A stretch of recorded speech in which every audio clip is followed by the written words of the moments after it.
Lucas 7, 19 até o 28. E João, chamando 2 dos seus discípulos, enviou-os a Jesus dizendo: És tu aquele que havia de vir, ou esperamos outro?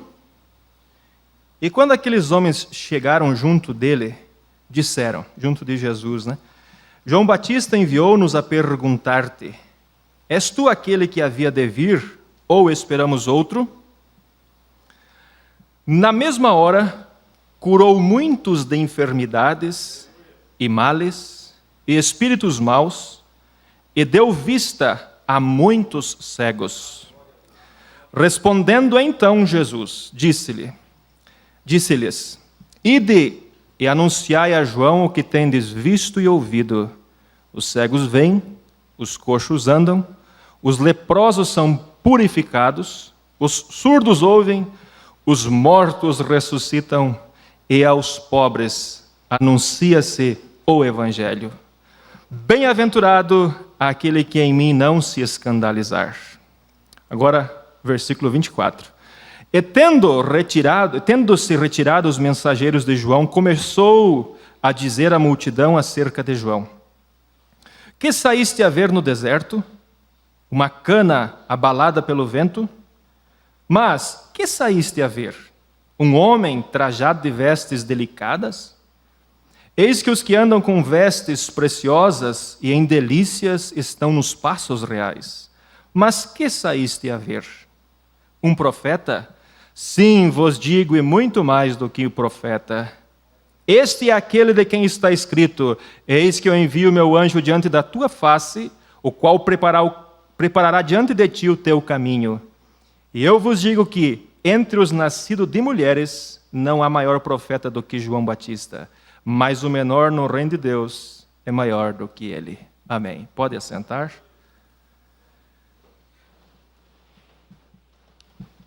Eu estava hoje de manhã ouvindo a pregação do irmão Brana em espanhol, porque a tradução em espanhol é diferente do português. Ela é uma tradução simultânea, o irmão Brana vai falando no fundo, e o tradutor em espanhol vai falando sobreposto. E o irmão Brana fala, depois o irmão Silas fala. Então é um pouco demorado. Em espanhol não, você tem o mesmo período da pregação do irmão Brana, você tem a tradução.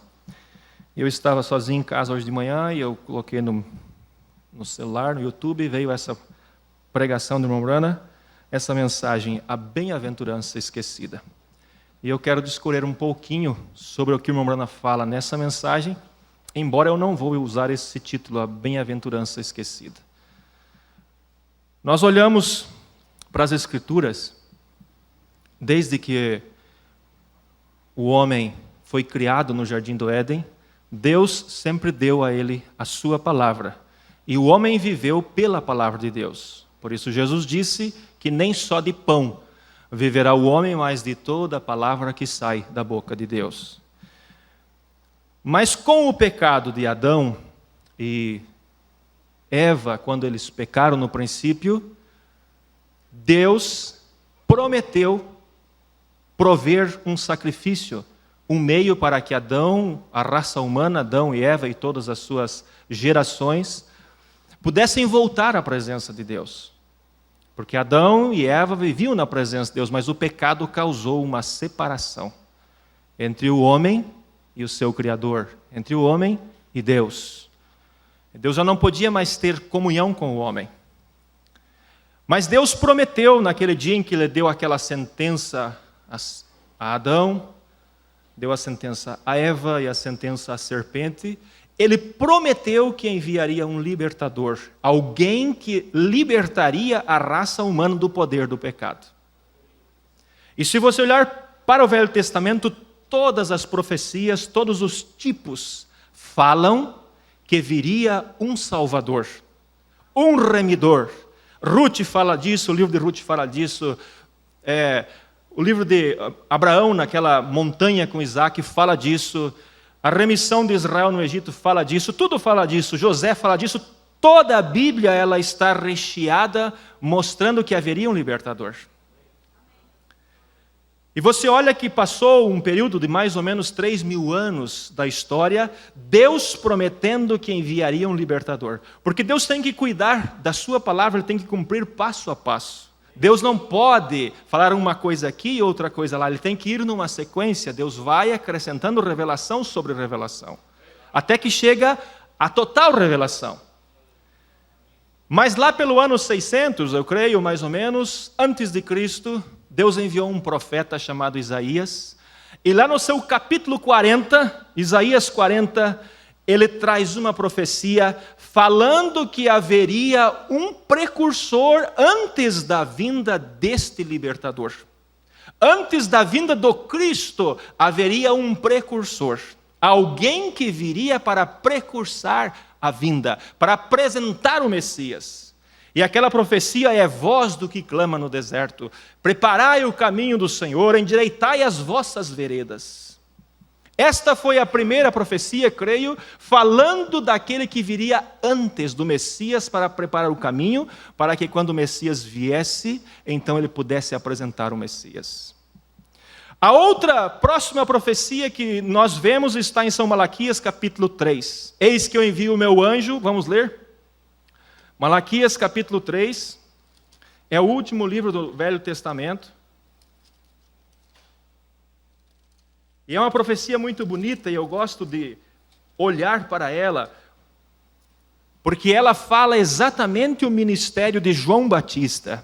Eis que eu envio o meu anjo que preparará o caminho diante de mim, e de repente virá ao seu templo o Senhor, a quem vós buscais, o anjo do concerto, a quem vós desejais. E eis que vem, diz o Senhor dos exércitos. Então, para que Cristo pudesse vir, o Redentor pudesse vir e cumprir todas as profecias do Velho Testamento, deveria, antes dele vir um precursor, alguém que apresentaria. A outra profecia que fala de João Batista está em Malaquias capítulo 4, versículo 5 e versículo 6. Eis que eu vos envio o profeta Elias, antes que venha o dia grande e terrível do Senhor, e ele converterá o coração dos pais aos filhos. E quando Deus estava no tempo de cumprir estas profecias, o que foi que Deus fez? Deus encontrou-se com um homem chamado Zacarias. Zacarias era um sacerdote, e era um homem avançado de idade, a sua esposa também avançada de idade. Ela era estéril, nunca pôde ter filhos. E quando Zacarias entrou para apresentar no Santo do Santo aquele sacrifício, aquele sangue, o anjo do Senhor o encontrou lá dentro e disse: Zacarias, você vai ser aquele que vai gerar um filho, e este filho será o precursor do Messias. Você observa, irmão, que Deus, Ele prometeu que enviaria o Redentor, Ele prometeu que enviaria o precursor, e Deus vem cumprindo a sua palavra. E isso está relatado, eu creio que é em São Lucas capítulo 1. Capítulo 1, eu tenho algumas anotações aqui, eu quero ver se me fico com elas. São Lucas capítulo 1, versículo 5. Porque eu quero que você entenda um ponto, irmão. E quando eu vi isso me ajudou. Porque muitas vezes o diabo ele tenta cirandar conosco, como ele tentou fazer com Pedro. Mas nós temos um que intercede por nós e que nos cuida. Lucas, capítulo 1, versículo 5. Existiu no tempo de Herodes, rei da Judéia, um sacerdote chamado Zacarias, da ordem de Abias, e cuja mulher era das filhas de Arão, e o nome dela era Isabel, e eram ambos justos perante Deus.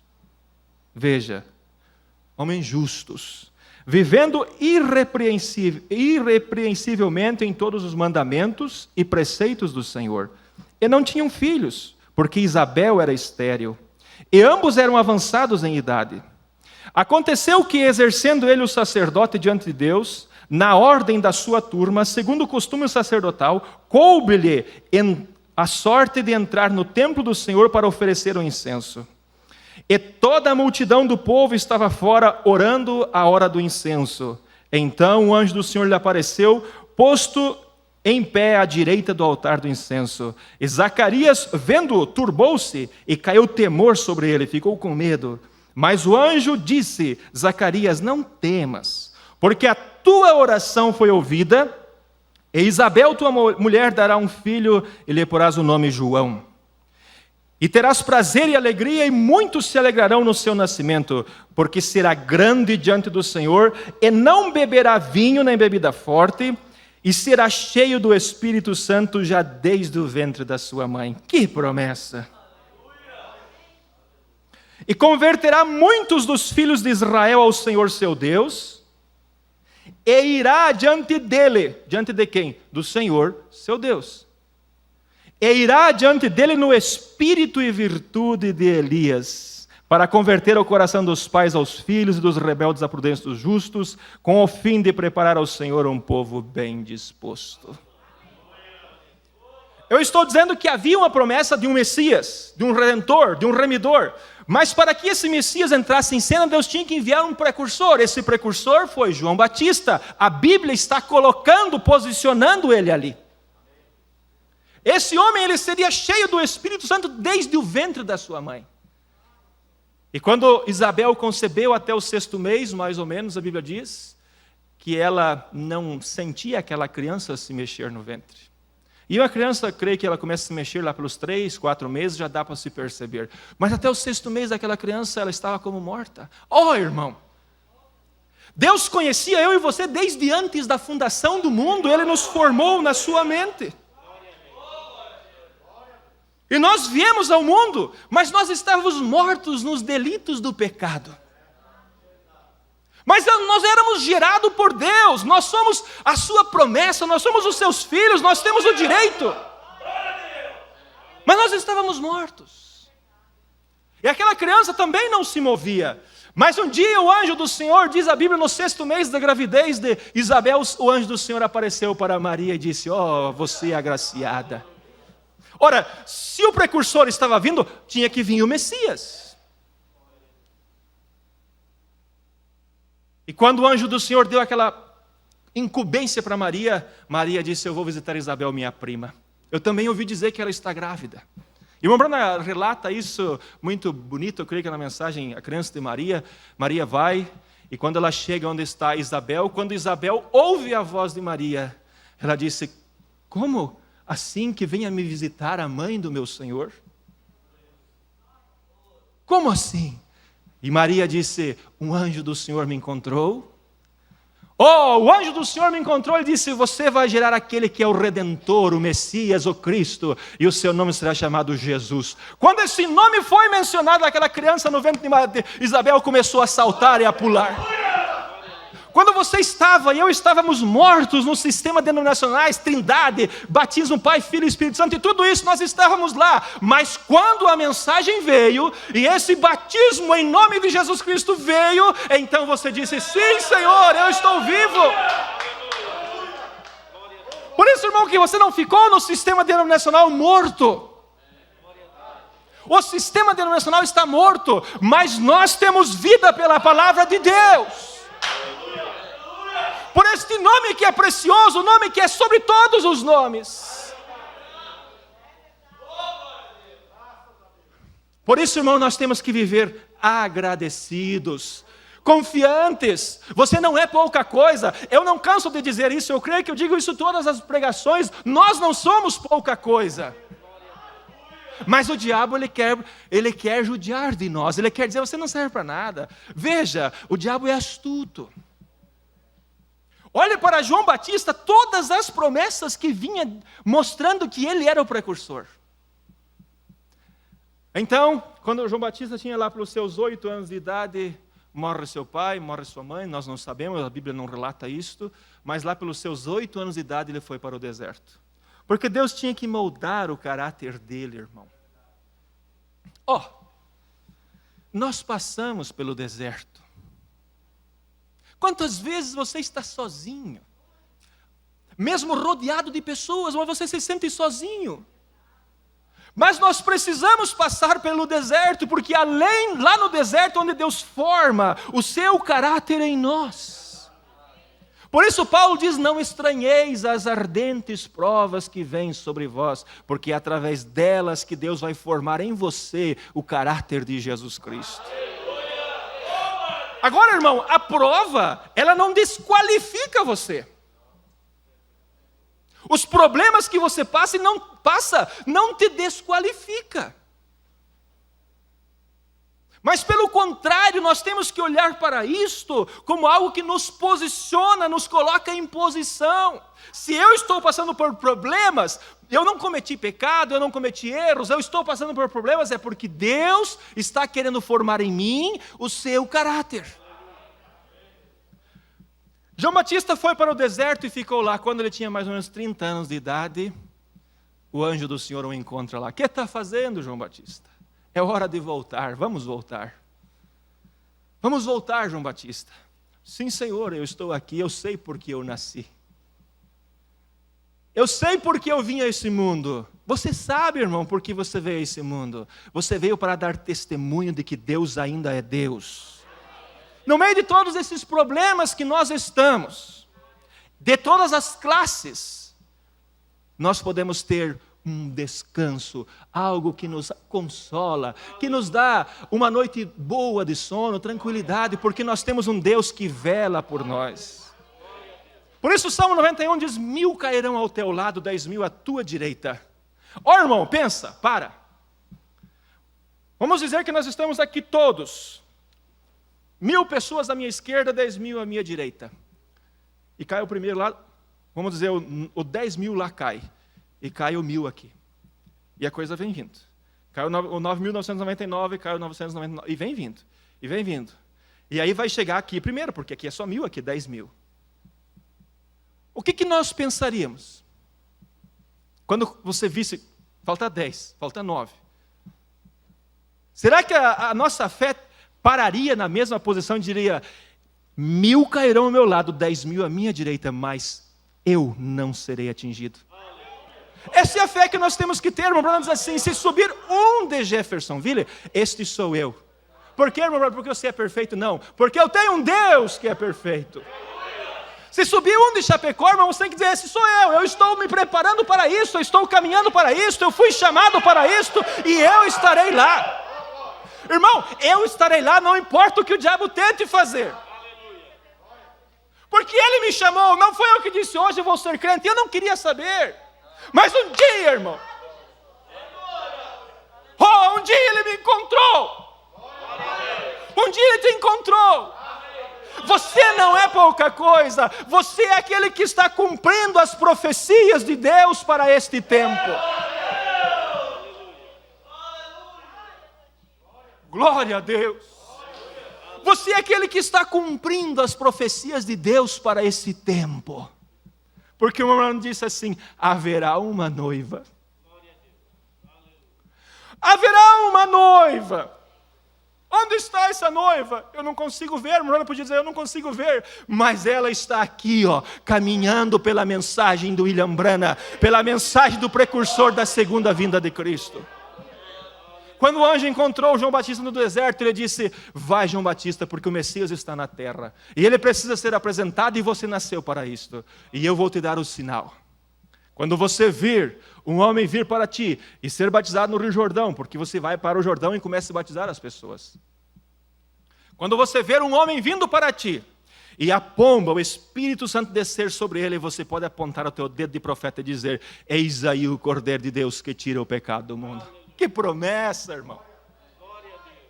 Que promessa, irmão. Que promessa nós temos, poder olhar na Bíblia e ver que Deus tem enviado um profeta, uma mensagem, uma restauração, um batismo bíblico, não um batismo católico, uma santa ceia bíblica correta, a maneira cristã de viver, a maneira santa de viver, e nos levar de volta e nos dar condição para isto. Deus tinha João Batista para cumprir a sua palavra lá, e hoje Ele tem eu e você para cumprir a sua palavra aqui. Oh, sim! E lá vai João Batista e começa a batizar. Seu ministério foi cerca de 6 meses só. E um dado momento, enquanto João Batista está batizando, desce para ser batizado, vem um homem para ser batizado, com suas vestes como todos os judeus, ele não se vestia diferente, ele não tinha um séquito seguindo, não tinha guarda-costas, não, era um homem comum como qualquer outro. Mas a profecia dizia para João Batista, a profecia do Elias era que ele viria com uma pá na sua mão para limpar a sua eira, colocaria o machado na raiz da árvore e derrubaria tudo, e lá vinha, João Batista vinha empolgado, é assim que vai acontecer, esses fariseus vão ver quando o Messias entrar, ele vai acabar com tudo, vai botar as coisas em ordem. E lá vem o Messias, sabe como vem o Messias? Manso e humilde. Manso e humilde, irmão. Nós muitas vezes olhamos para o ministério do irmão Branham e sentimos inveja. Se existe uma inveja santa, né? Como as coisas aconteciam de uma forma miraculosa. Mas esta promessa não é só para William Branham. E Deus tem trabalhado de uma forma tão simples. Veja quando a mensagem chegou no Brasil.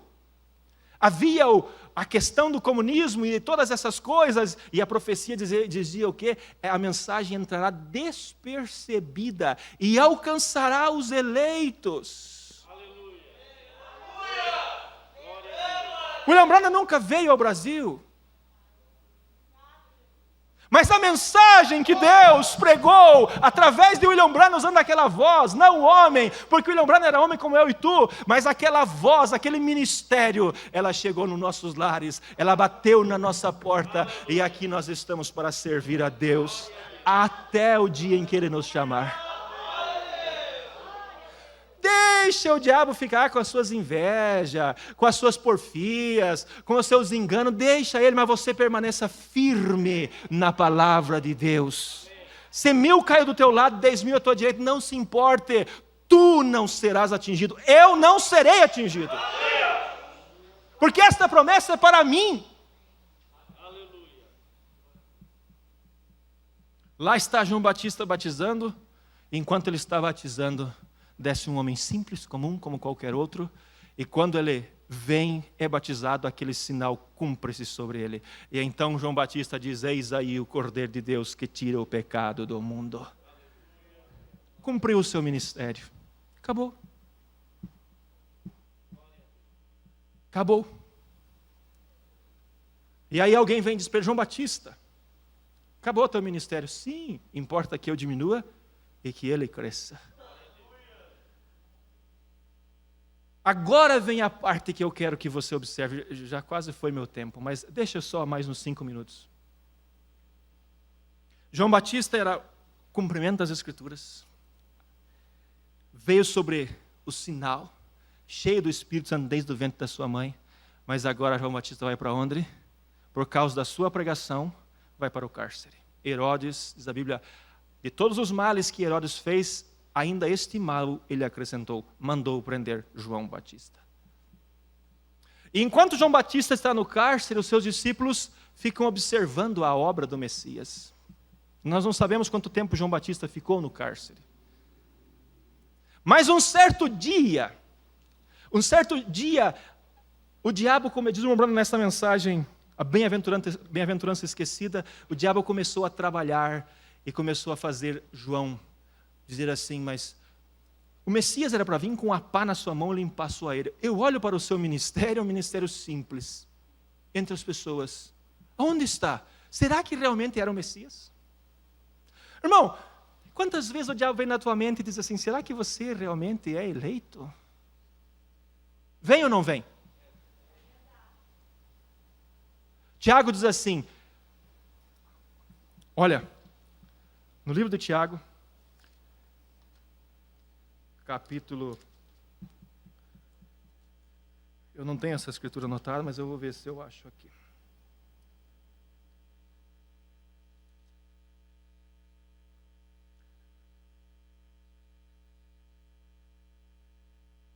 Onde que está aquele que é engodado, ele é atraído, engodado? Tiago 1?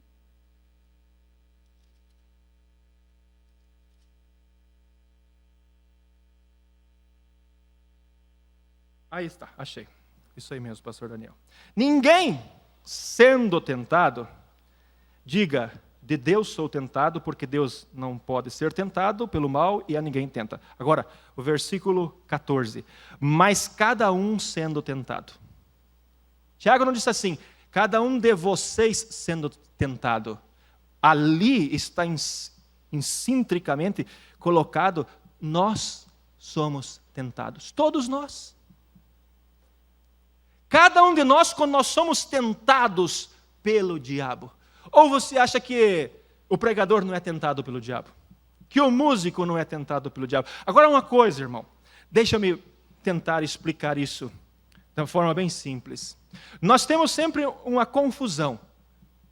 Nós pensamos que tudo que nós fazemos é pecado. Não é assim. Nós temos fraquezas, erros e pecados. São três coisas diferentes. E cada coisa significa uma coisa. Deus ele não está olhando para as nossas fraquezas. Deus ele não está olhando para os nossos erros para nos condenar, mas para os nossos pecados. Por isso que quando você peca, você tem que voltar e acertar aquilo. Se você pecar contra a tua esposa, você tem que voltar e acertar aquilo. Se você pecar contra o teu irmão, vai lá com ele, acerta aquilo, depois vai a Deus. Mas todos nós temos fraqueza, e lá estava João Batista no cárcere, e aquela fraqueza o atingiu. Será que realmente é o Messias? E ele manda os mensageiros. Veja, irmão, depois de tudo aquilo que João Batista era, de todo o ministério que ele teve, de toda a vindicação, lá está, será que é realmente? Será que não é? E ele manda os mensageiros até Jesus, e os mensageiros vão e chegam lá e dizem, João Batista nos enviou até a ti, para perguntar se tu és realmente o Messias, ou nós temos que esperar outro. Sabe o que foi que Jesus fez? Jesus não deu nenhuma explicação para eles. Jesus disse, senta aqui um pouquinho. E a Bíblia diz, ele fez vários milagres. Curou os cegos. Fez muitos milagres na presença daqueles discípulos, e então disse para eles, volta e diga para João Batista, os cegos veem, os coxos andam, aos pobres é anunciado o evangelho, e bem-aventurado aquele que em mim não se escandalizar. Agora, irmão, os discípulos voltam. Quando os discípulos voltam, irmão, não perca isso. Quando os discípulos voltam, e tendo os mensageiros serem tirados, os mensageiros de João, começou Jesus a dizer à multidão, que saístes a ver no deserto? Uma cana abalada pelo vento? Mas que saíste a ver um homem trajado de vestes delicadas? Eis que os que andam com vestes preciosas e em delícias estão nos palácios reais. Mas que saístes a ver? Um profeta, e eu vos digo, mais do que um profeta. Porque nenhum homem nascido de mulher é maior do que João Batista. João Batista, se você olha, ele negou o ministério dele, aquilo que ele tinha pregado, porque ele disse, será que é ou será que não é? Mas Jesus sabia que ele estava num momento de fraqueza. E ele não disse nada sobre a fraqueza de João. Ele não disse, realmente, João deve estar numa lamúria. Ai, que tristeza. Não, sabe o que ele disse? João Batista é o meu profeta. Ele é aquele que vem no espírito e virtude de Elias para cumprir as profecias. Irmão, não importa o que o diabo faça você fazer, as tuas fraquezas, as tuas dificuldades, os teus problemas, você é eleito e irá para a eternidade. Esta é a fé que eu tenho que ter e a fé que você tem que ter. Eu não fui chamado por esta mensagem para terminar sendo estopa para a bomba atômica. Não, Senhor. Eu fui chamado para essa mensagem para ir para a eternidade. Não importa se é através da ressurreição ou se é através da transformação para o arrebatamento. Mas lá eu chegarei. Porque Deus prometeu em sua palavra, irmão. Deus prometeu em sua palavra. Nada nesse mundo poderá me deter. Nada nesse mundo poderá nos parar, irmão. 1000 caem de um lado, 10.000 do outro, não importa. Eu manterei-me de pé, porque aquele que está comigo é maior do que todas as coisas. Aquele que está com você é maior do que todas as coisas. Aquele que está em vós. Por isso, irmão, caminho de cabeça erguida quer dizer que eu não vou ter problema, não vou ter fraqueza. Ele não está olhando para as tuas fraquezas. Ele não está olhando para os teus erros. Se você pecar, confesse e deixe, acerte, porque há sangue no propiciatório. Não permita o diabo te enganar. Oh, irmão, eu fui chamado para ser vencedor. Não foi porque eu sou bom, mas porque Deus enviou uma mensagem. E você foi chamado também, irmão, não porque você é bom, mas porque você é eleito e predestinado desde antes da fundação do mundo. E se você falhar, se os teus erros, se as tuas fraquezas aparecerem, não dê atenção para isso, porque Ele não vai olhar para isso, Ele vai olhar para aquela fé, aquele sinal que está lá dentro. Deus os abençoe, Deus os guarde, em nome de Jesus.